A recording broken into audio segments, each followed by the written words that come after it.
Good morning folks, 21st Century Caveman here. Hope everybody's safe, hope everybody's well, and welcome to what will probably be the last video in the series, how to make a very strong, cheap fence and gate using decking boards.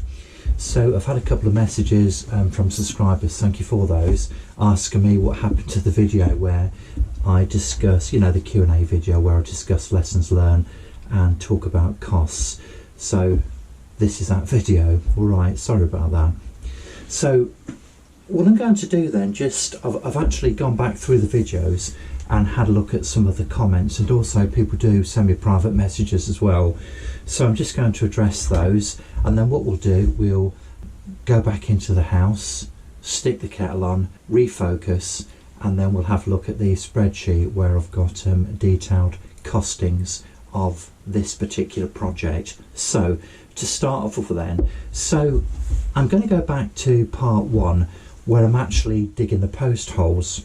So part of this will be to have a look at whether or not I would do the same thing again, lessons learned, that sort of thing, whether or not I do anything differently. So whilst I wouldn't really do anything different, I think the point about that is the fact that I'm 6'4" and I'm very tall.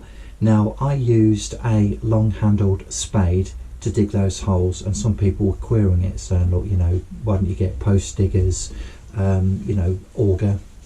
Now the thing is, what I would say is the fact that I'm more than happy using that spade. There was also some comments about the fact that the holes were quite large, and indeed they were quite large, but they're the tools I have, and they're the tools I'm quite happy using at the moment. One thing I would say though is the fact that it is actually quite helpful to have a long crowbar, or wrecking bar as they're normally called these days. Now I have a roughneck 48-inch wrecking bar, which is really good because I'm tall, I can really get some power. So if there's I don't know, an old brick or some pebble stones in the area which I'm digging, it really does make a big difference just being able to disturb those and dig them up. So that's very useful indeed. If you are removing existing fence posts and they've got concrete footings, it's also very helpful to have one of those. But also I've got a Titan SDS Plus drill, and that's absolutely fantastic, and that certainly helps to break up concrete. But there does come a point where the drill bits are only so long, or should I say the chisel bits which I used, and they're only so long, so there does come a point where as you go down deeper into the hole it becomes more difficult to do what you need to, and that's where the wrecking bar comes in. So hopefully that's covered that one for you. Part 3, assembling the fence panels. Now as far as that particular aspect was concerned, that that was absolutely fine really. I did get a couple of comments from people suggesting that I ought to consider using concrete screws, and I didn't really consider this initially, because what I did, where I actually used some of the existing holes in the concrete posts and also drilled some extra ones, and basically I just packed them out either with plugs or with some more cabling, and don't get me wrong, that worked really fine. But once I received those comments, I did go on to 2 or 3 websites, Screwfix, Toolstation, etc., and I started doing a little bit of research on these. So with these concrete screws then, basically you can drill straight through the timber into the concrete, so providing your holes are okay and sufficient to accommodate the screw, you just basically bang the screw in. So if I was to do this project again, I would actually certainly buy some of these concrete screws and try that next time, rather than faffing around having to drill holes, plug them, and then sort of screw the timbers in. So that's what I would do in that regard. Other than that, absolutely no changes whatsoever.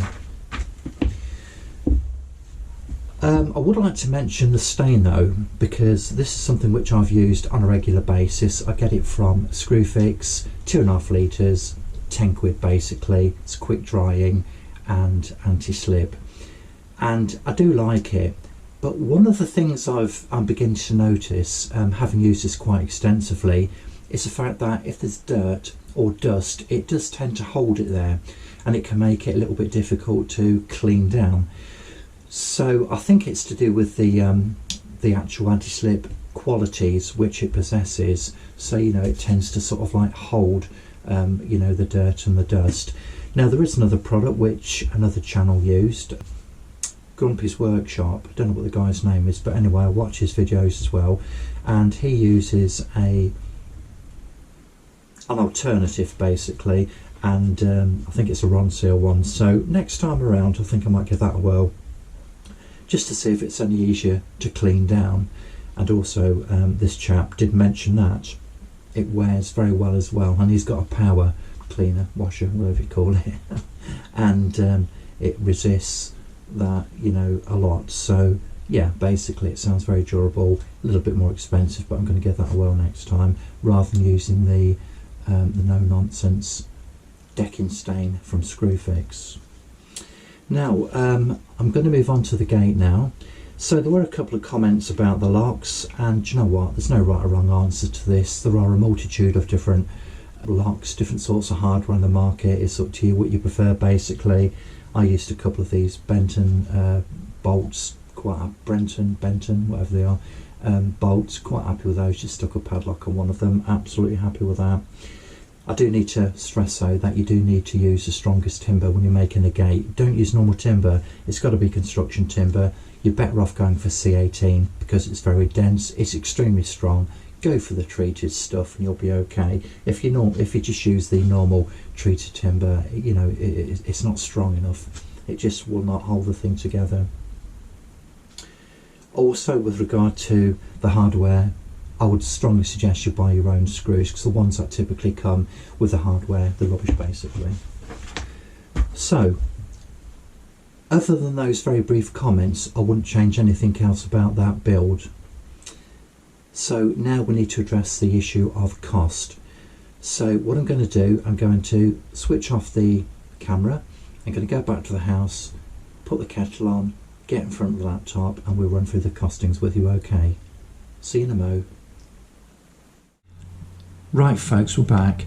So you can see that I've itemised all of the materials which I've used in this build, and if we scroll down we can see that the total cost is just literally pence under, in fact 16 pence under £800, and I think that's an absolute bargain, especially given the fact that it has been built, even though I say it myself, very well. It's very strong and it's going to be up for absolutely years. So 800 quid, I think that's an absolute bargain. Now, if we just have a look at the breakdown of costs, we can see that the total cost of the timber, just a tad over £381. The concrete post concrete, that was just under £276. Now, I will mention a couple of things about that.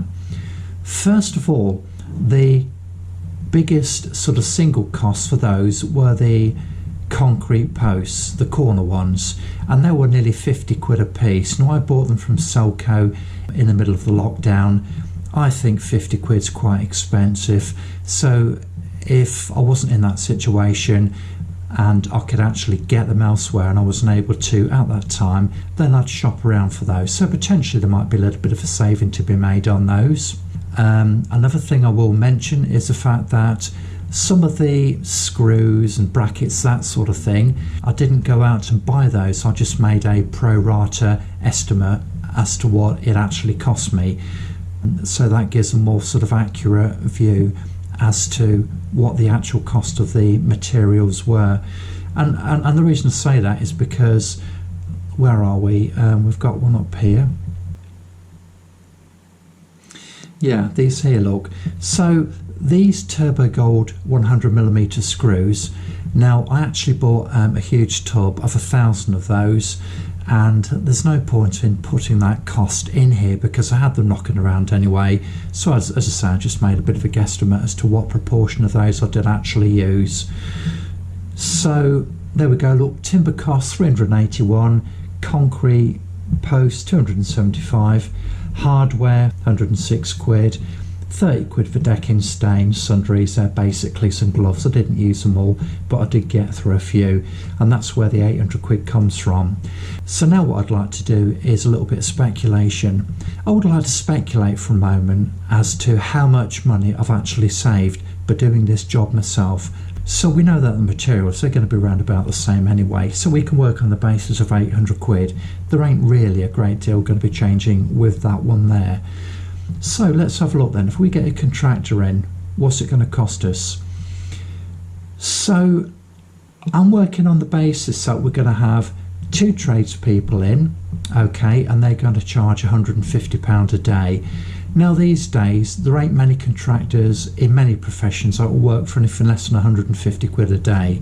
Now given the fact that the economy is pretty much in dire straits at the minute, it's quite possible that you might be able to get it a little bit cheaper, but let's work on the basis of £150 a day.